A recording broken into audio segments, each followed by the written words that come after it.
तो ज़्यादा समय ना लेते हुए चलिए बात करते हैं नी के ऊपर कि बेसिकली नी है क्या, घुटना।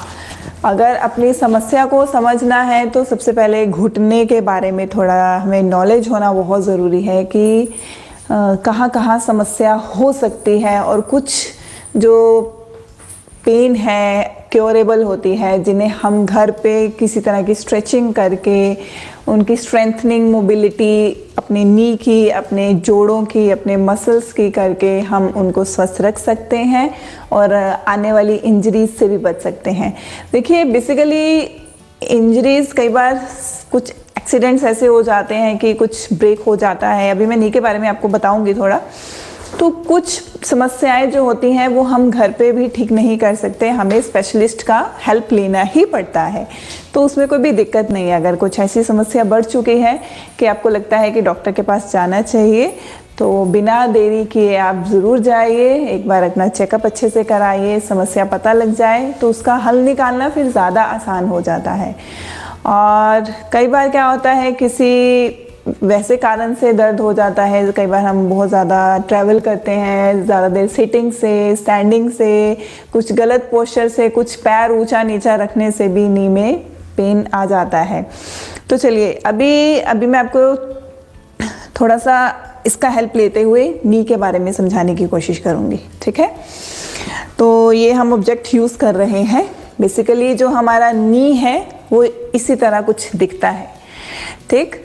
और नी पेन्स के बारे में जानने से पहले इसको थोड़ा सा समझने की कोशिश करते हैं। तो ये जो फ्रंट इसका पार्ट है इसे बोला जाता है पटेला, जो हमारे नी के एग्जैक्टली गोल सी शेप में होता है और थोड़ा मूव भी करता है इधर उधर ऊपर नीचे, हल्का सा मूवमेंट उसको हम दे सकते हैं, ठीक है। जो ये नी है इसे हम 5 चीज़ों से मिलकर ये बन रहा है। मैं बहुत ही साधारण भाषा में बताऊंगी, एनाटॉमिकली लैंग्वेज ज़्यादा यूज़ नहीं करूंगी, क्योंकि क्या होता है कि वो समझना कई बार मुश्किल हो जाता है कि क्या है ये, क्या चीज़ें हैं। ऐसा नहीं, बिल्कुल साधारण भाषा में समझाने की कोशिश करूंगी।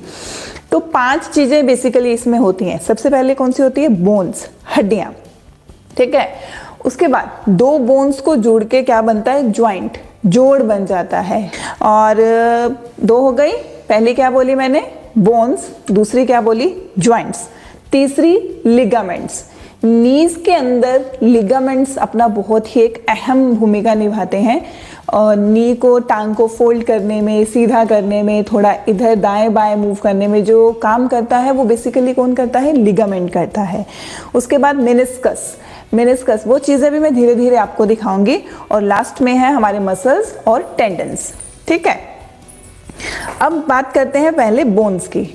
सबसे बेसिकली जो बड़ी बोन है हमारे शरीर की वो ये वाली है, जिसको बोला जाता है फीमर। ये बेसिकली बड़ा वाला बोन है, जिसे हम अगर साधारण भाषा में बोलें तो थाई बोन भी बोलते हैं। थाई को सबको मालूम है ना कि थाई ऊपर का हिस्सा होता है नी के, और नीचे वाली बोन को अगर साधारण भाषा में शिन बोन भी बोला जाता है। टिबिया और फेबुला, ये 2 बोन्स होती हैं नीचे वाले, नी के जो नीचे वाली टांग का हिस्सा है, 2 बोन्स हेल्प करती हैं। तो इस तरह से अब इन बोन्स को जो है मिला के हमारा जो जोड़ बनता है उसे हम घुटने का जोड़ बोलते हैं। अब कुछ लोगों को आर्थराइटिस का इशू हो जाता है, कुछ लोगों को मसल्स का इशू है ना, किसी को लिगामेंट्स का इशू है, किसी के घुटनों में कट की आवाज़ आ रही है। तो ये सब जो चीज़ें हैं अलग अलग हैं, ठीक। बट हम क्यों ना पहले से ही इन चीज़ों से बचने की कोशिश करें, इन प्रॉब्लम से बचने की कोशिश करें, ताकि हम अपने घुटने को एक लंबे समय तक के लिए स्वस्थ रख पाएँ। कि अगर हम समय से पहले ही इन चीज़ों का ध्यान रखें तो कुछ एज फैक्टर्स आने से पहले, कुछ एज में जाके ये प्रॉब्लम्स काफ़ी लोगों में देखने को मिली है। और इससे पीछे जूतों की वजह से कुछ हम अपने डाइट का ध्यान नहीं रखते, जब एक यंग एज में होते हैं, कुछ डाइट का ध्यान नहीं रखना, कुछ एक्टिविटीज़ नहीं करना, कोई फिजिकली एक्टिविटी, हाँ देखिए। पर अभी से आप कोशिश कीजिए कि अभी इसी चीज़ को पकड़ लीजिए, हाँ, और क्योर करने की कोशिश करें। अगर आपको डॉक्टर का हेल्प लेना है अपनी प्रॉब्लम को पहले ढूंढने में, है ना, प्रॉब्लम ढूंढना भी तो है ना, कि अभी जैसे मैंने बताया कि 5 चीज़ों से मिलके घुटना बन रहा है, तो 5 में से कहाँ दिक्कत हो रही है वो पता होने पहले ज़रूरी है, ठीक है मैम। उसके बाद हम प्रॉब्लम को हल कर सकते हैं, उसका सॉल्यूशन निकाल सकते हैं। तो अभी ये हो गया। तो समटाइम्स तो क्या होता है कि किसी किसी को नी के फ्रंट में बिल्कुल पेन होता है, यहाँ पे 1 साल हो गया पेन को। जी मैम, तो चलिए अभी थोड़ा समझते हैं। हाँ, तो फ्रंट में कई बार नी में पेन होता है, किसी के बहुत ज़्यादा स्वेलिंग हो जाती है फ्रंट में, तो हो सकता है कि आपके पटेला में किसी तरह का इन्फ्लामेशन हो।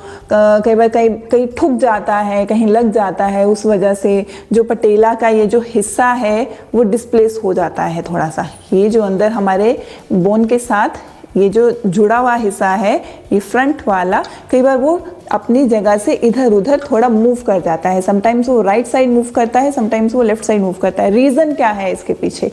इसके पीछे रीजंस हो सकती हैं।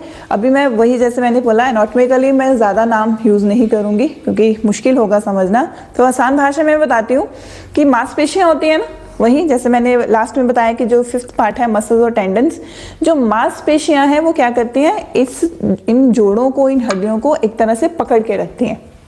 अगर हम मसल स्ट्रेंथनिंग नहीं करेंगे, अपनी मांसपेशियों को मजबूत नहीं करेंगे, तो कहीं ना कहीं फिर उसका जो साइड इफेक्ट है वो जोड़ के ऊपर आना शुरू हो जाता है। जोड़ों के ऊपर, हड्डियों के ऊपर वो अपना असर डालना शुरू हो जाते हैं, क्योंकि फिर वो पकड़ती हैं। क्योंकि मसल में इतनी जान नहीं है, आपके शरीर का भार उठाने के लिए ऊपरी शरीर का भार बहुत होता है ना, तो वो मसल्स को हम स्ट्रॉन्ग नहीं कर रहे हैं, तो इफेक्ट कहाँ पर जाएगा? ऑटोमेटिकली अंदर जाना शुरू हो जाएगा।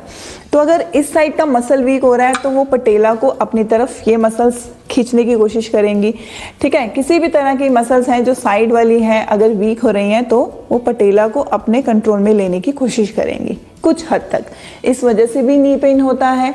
ठीक है, अगर आपके थाई मसल्स वीक हैं, क्वाड्स वीक हैं, आपके हैमस्ट्रिंग्स वीक हैं, तो भी उसका असर कहाँ आएगा? नी पे आएगा। क्या कह रहे हैं गीता जी आप? ग्रीस कम है। अच्छा जी, डॉक्टर ने कहा है। देखिए मैम, ग्रीस, अभी ये बात हमने करनी थी आगे जाके कि ये जो ग्रीस वाला काम है, साइनोवियल फ्लूइड हम इसे बोलते हैं, जो नी में होता है, बेसिकली हर जोड़ में होता है। तो कहीं ना कहीं वो कम होने का कारण यही है कि हमारी डाइट में कुछ ऐसी कमी रह गई है जो इस फ्लूइड को बनाती है। ठीक है, तो ये फ्लूइड जब अब यही नहीं है तो वो जो जोड़ है अपना, उसकी जो मूवमेंट है वो कहीं ना कहीं रिस्ट्रिक्ट हो जाती है, कम हो जाती है, इसी वजह से पेन होता है। तो उसके लिए शायद आपको डॉक्टर ने कुछ मेडिसिन दिया होगा उस फ्लूइड के लिए, कुछ सजेस्ट किया होगा, है ना। कैलाश जी हेलो, कैसे हैं आप सर? तो अब बात करते हैं आगे। ये बात हो गई बोन्स की हो गई, और ये हो गया हमारा ज्वाइंट। ये इस तरह से जो हमारा नी है इसका फ्लेक्शन और एक्सटेंशन होता है। फ्लेक्शन इन द सेंस कि हम घुटना मोड़ते हैं और घुटना सीधा करते हैं। तो इस मोड़ने को और सीधा करने को बहुत सारी चीज़ें हेल्प कर रही हैं। सबसे पहले तो जो हेल्प कर रहा है वो हमारे लिगामेंट्स हैं। ये वाले लिगामेंट्स, 2 लिगामेंट्स आपको दिख रहे हैं, एक इस साइड है और एक इस साइड है।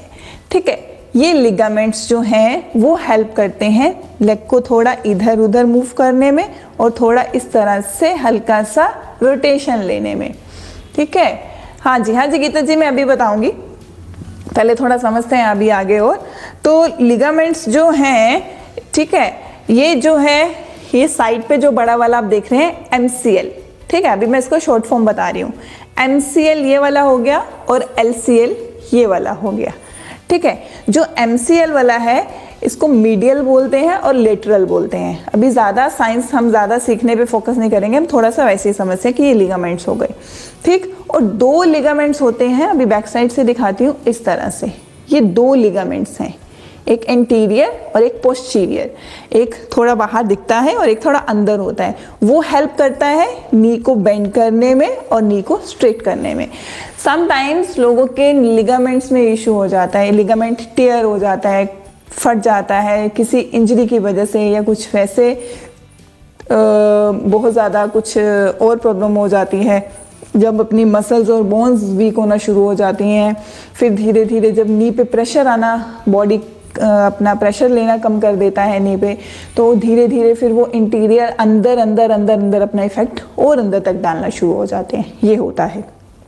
ठीक, अब बात करते हैं उसके आगे लिगामेंट्स के अलावा मेनिस्कस और कार्टिलेज। ये जो आपको ब्लू कलर का दिख रहा होगा, ये एक कुशन, अगर हम साधारण भाषा में बोले कुशन है। ये दो जोड़ों के बीच में है, ध्यान से देखिएगा इस तरह से।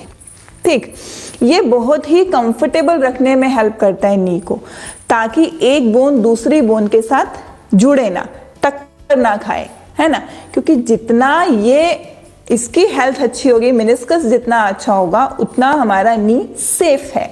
और जितना ये घिसता चला जाएगा, ये टियर हो जाएगा, ये फट जाएगा, उतनी ही प्रॉब्लम्स बढ़ती चली जाएंगी नी के अंदर। ठीक, तो कई बार क्या होता है, लिगामेंट्स का फटना और मेनिस्कस का फटना, इन दोनों ही चीज़ों में हमें डॉक्टर का हेल्प लेना ही पड़ता है। उसमें कोई बुरी चीज़ नहीं है, आप लीजिए और अपने आप को जल्दी से जल्दी ठीक करने की कोशिश कीजिए। ये हो गया हमारा।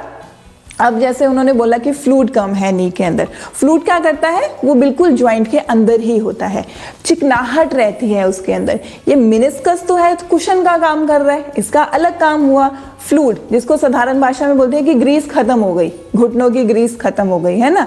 तो ग्रीस अपना काम करती है, फ्लेक्सिबल रखती है, जोड़ को मूवमेंट करने में कितना उसका हेल्प मिलता है। ठीक है जी, क्या कह रहे हैं, अच्छा जी, वॉक भी नहीं कर सकती, योगा ज्वाइन करने से बेनिफिट मिलेगा? डेफिनेटली मिलेगा मैम। देखिए, इसकी जो आपने अपनी समस्या बताई है, उसमें क्या है कि हो सकता है कुछ समय लग जाए, बट अगर आप बहुत ही प्रिकॉशंस के साथ अपना उठना बैठना और एक्सरसाइज करते हैं, साथ में आप थोड़ा डाइट का ध्यान रखिए, थोड़ा प्रिकॉशन ध्यान में रखिए कि क्या नहीं करना है, वो सबसे पहले मैटर करता है। क्या नहीं करना है वो ज़्यादा ध्यान में रखना है, उसके बाद क्या करना है फिर उस पर फोकस करना है ना। तो धीरे धीरे आपका अगर 100% प्रॉब्लम ठीक नहीं हो पाएगा, तो कुछ तो रिजल्ट ज़रूर मिलता है योगा से। ये मेरा खुद का एक्सपीरियंस है मेरे स्टूडेंट्स के साथ, और अपना लोगों को बेनिफिट जो मिला है उसको देख के, है ना जी।